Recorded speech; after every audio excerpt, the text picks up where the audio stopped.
안녕하세요. 파산관제인 홍인필 변호사입니다. 이번 시간에는 파산 절차에서의 소송구조, 일반 민사나 형사에서 소송구조가, 형사에서는 이제 국선이고요. 민사에서는 소송구조라 그러죠. 파산에서는 소송구조를 한번 알아보겠습니다. 소송구조의 의의. 소송구조는 소송비용을 지출할 자금 능력이 부족한 사람에 대하여 법원이 당사자의 신청 또는 직권으로 재판에 필요한 비용을 내지 않고 재판을 받을 수 있도록 하는 제도인데, 법원은 이런 예규에 의하여 개인 파산 면책 사건을 소송구조를 하고 있습니다. 소송구조 사건은 이제 이렇게 법원에서 오는 거 보면 예납금이 표시가 안 돼 있고 이제 소송구조로 돼 있습니다. 그래서 소송구조 아마 30만 원 정도 나오는 것 같아요. 소송구조의 대상. 소송구조의 대상은 국민기초생활보장법에 따른 수급자, 기초생활수급자, 국민기초생활보장에 따른 수급자. 수급자도 여러 가지가 있죠. 생계급여자, 의료급여자, 장애급여자, 기초생활수급자. 그래서 이제 모든 수급자에 해당되는 것 같습니다. 그 다음에 국민기초생활보장법에서 정한 기준 중위소득이 100분의 60 이하 소득자임을 소명하는 자. 이게 이제 얼마죠? 여기 15번에, 각주 15번에 나오죠. 그 다음에 한부모 가족 지원법에 따른 보호 대상 지원자. 그 다음에 60세 이상인 자. 장애인 복지법에 따른 장애인.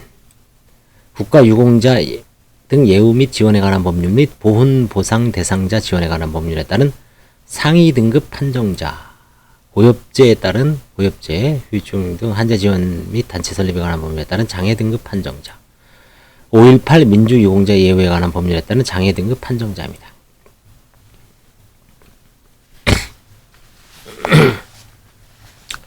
민사소송법이 소송구조의 요건으로 소송비용을 지출할 자금 능력이 부족한 사람이라고만 규정하고 있는 것과 차이가 있죠.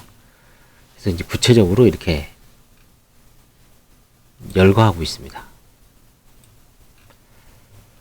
소송구조의 범위. 소송구조의 범위는 변호사 비용과 송달료, 파산관제인 선임을 위한 비용이 포함됩니다. 그 다음에 인지, 공고료 등은 소송구조 범위에 포함되지 않습니다. 인지, 공고료는 지금 무료죠. 인지 2,000원이죠. 소송구조의 절차.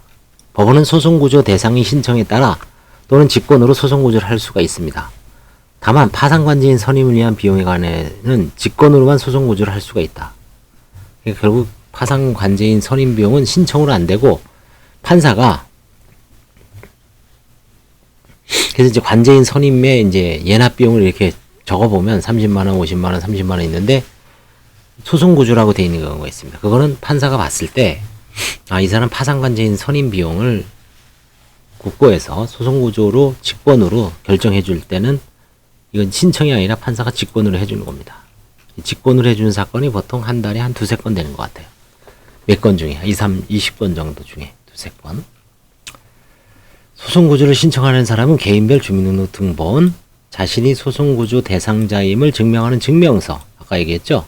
수급자 증명서, 급여 명세서, 100분의 60 이하, 한부모 가족 증명서, 장애인 증명서, 장애인 복지카드 등을 준비하여 법원 구조 신청, 소송구조 신청 창구에서, 이건 서울해생법원에 있습니다. 소송구조 서비스를 신청하고 창구가 있습니다.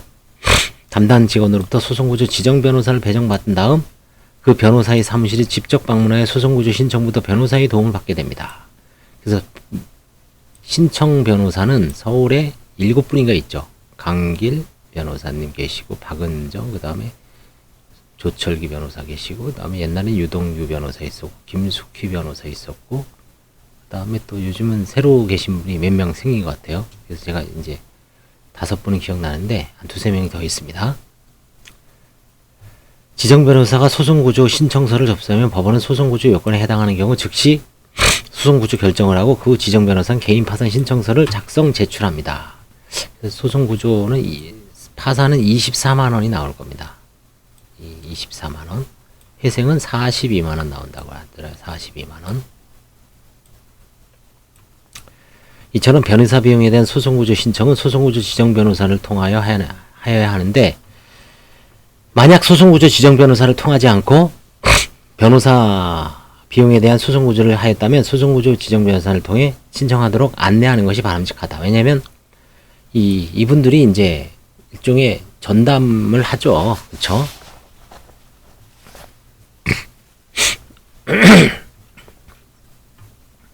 변호사 비용을 제외한 송달료에 대해서만 소송구조를 신청할 경우에는 소송구조 지정 변호사 통하지 않고 직접 신청할 수 있고요.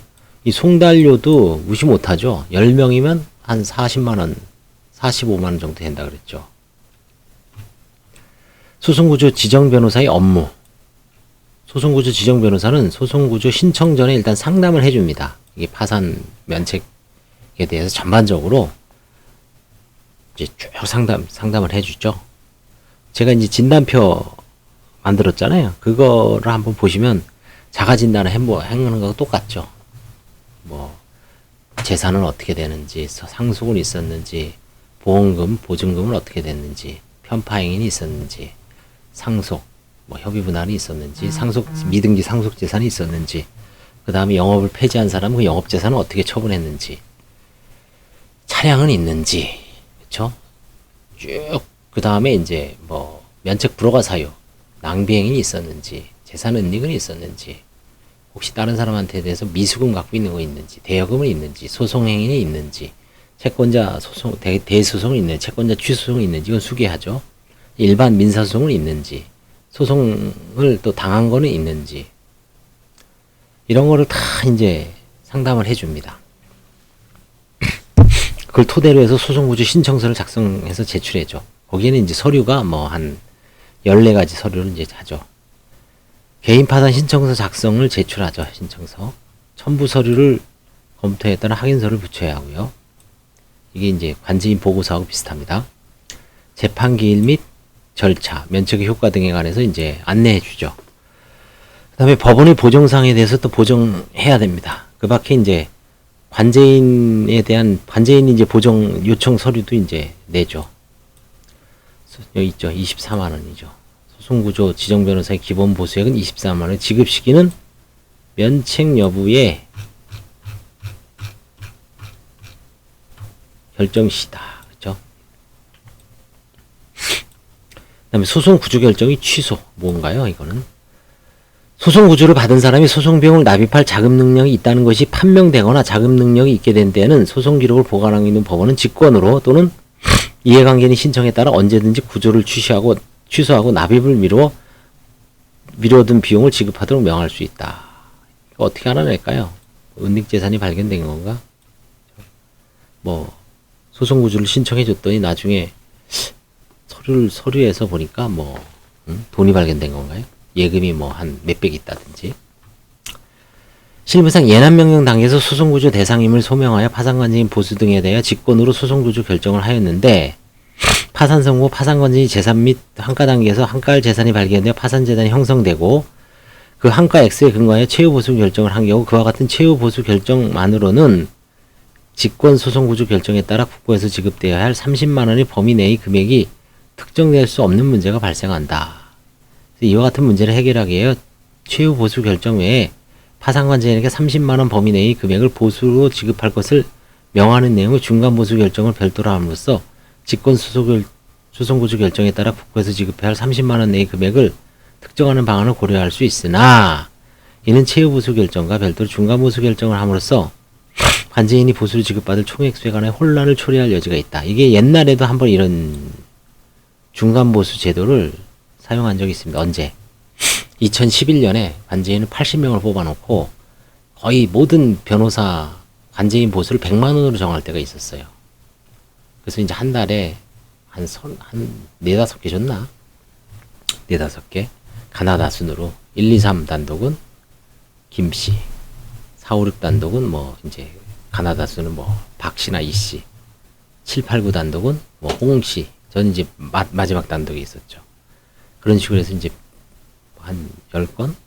한 달에 한 7, 8건? 그럼 7, 800 되죠. 근데 이제 그때 이제 50만원을 먼저 선보수로 주고 나머지 50은 나중에 줬는데 이게 막 이제 헷갈리죠, 사실. 실무에서. 그래서 이제 중간에 폐지했고, 여기서도 아마 그거를 이제 해야 되는데, 이건 좀 혼선이 문제입니다. 그죠? 그래서 이제 안 하는 것 같아요. 소송구조가 소송 비용을 지출할 자금 능력이 부족한 사람에 대한 재판을 받을 수 있도록 하는 제도를 고려하면 파산관계인 보수에 대한 직권소송구조 결정이 있었으나 이후 재산 등에 대한 환가가 이뤄진 경우에는 이른 예납금을 지급할 능력을 갖추고 있다고 할 것이어서 소송구조의 요건을 갖추지 못한 것으로 볼 수는 있죠. 이에 따라 서울회생법원은 파산관계인 보수에 대한 직권소송구조 결정이 있었으나 환가가 이뤄진 경우에는 민사소송법 131조에 따라 소송구조 결정을 직권으로 취소할 것인지 여부를 검토하는 방식으로 실무를 운영하고 있다. 물론 실제로 소송구조 결정을 직권 취소할 건지 개별 사건별로 판단되어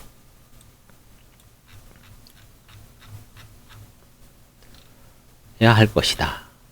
이에 따르면 법원으로서도 사건 초기 단계에서 적극적으로 파산관계인 보수에 대한 직권 소송 구조를 할 수 있을 것이다. 그렇죠? 일단은 적극적으로 30만 원 해놓고 딱 보니까 관제인 소송구조에서도 이제 환가가 되는 경우가 있을 수가 있죠. 드물지만 있을 수가 있습니다. 그때 취소해서 돈 토해내게 하고, 그거 이제 재원이 그게 다른 사람한테 또 도움이 되는 거죠. 한편 소송구조 변호사로 선임되었다가 파산 절차가 종료되기 전에 구조 결정이 취소된 때는 그 변호사가 절차 관련 서류를 제출하는 등 상당한 준비 또는 활동을 한 경우에 한하여 해당 재판장의 재량으로 보수를 지급할 수 있다. 그쵸? 뭐 일 다 했으면은 돈 줘야죠. 그쵸? 이런 식으로 해서 이제 소송구조가 지금 상당히 활성화되어 있습니다. 왜 국회에서 이제 이런 예산이 통과가 된 거죠. 1년에 아마 이 서울회생법원에서 지급하는 게 아마 한 10억 정도 될걸요. 대략. 그게 이제 법규 시장에 풀리는 거죠. 10억이 뭐 별건 아닌 것 같아도 요즘 같은 때는 또 그쵸. 사무실을 또 기본적으로 이제 운영하는데 도움이 안 된다고 할 수는 없죠. 이번 시간에는 소송 구조에 대해서 알아봤습니다. 감사합니다.